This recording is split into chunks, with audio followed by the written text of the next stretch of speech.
છે. બાકી કોઈ નહીં ગોમ ગામને છે ને ત્યાં બાકી ઓલો 24 અનાજ આવે સસ્તું અનાજ 24 બાકી હે સસ્તું અનાજ નહીં આવે ઓ આપણે રાહતી છે.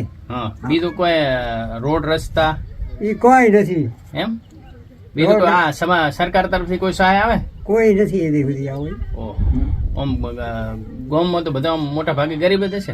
બધા બિચારા ગરીબ છે. હા વરસાદનું પાણી આવે તો તકલીફો ઘણી થતી. તકલીફ ઘણી આ બધા ભરેલા. હા ભરાઈ દે. કદી સરકારનો કોઈ મોણો આવ્યો આટલે બધે? કોઈ એની સુધી આયા ક્યારે કોઈ સહાય માટે નહીં આવે? એની કાર્ય નથી આયા. હું તો ચૂંટણી હોય ત્યારે આવે. ચૂંટણી પૂરતા આવે બાકી નહીં આવતા ક્યારે. તમે આ કદાચ વિડીયો ગુજરાતની જનતાને કહીએ કે આ વિડીયો છેક સુધી પહોંચે અને વધારેમાં વધારે લોકો શેર કરે અને આમની સમસ્યા સમજે. કારણ કે આ છેવાડાના છેક ચોથા રાઘા નેસડાના આ કયું ગામ છે? લાપડીયા ગામમાં આવે બહુ ઘરો છે જે ગરીબ પરિસ્થિતિમાં જીવે છે. તો સરકારને અમારું નિવેદન છે કે આમની પરિસ્થિતિ સમજે ને એમને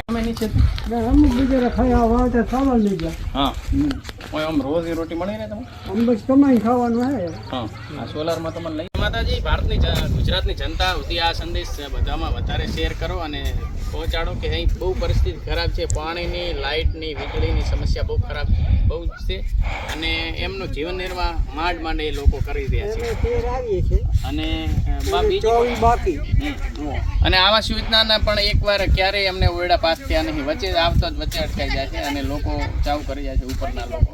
તો એ પણ એમને બહુ પરિસ્થિતિ બહુ ખરાબ છે.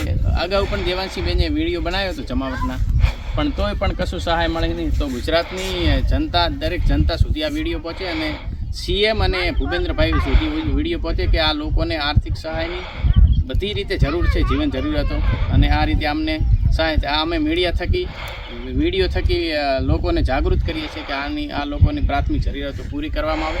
જય માતાજી.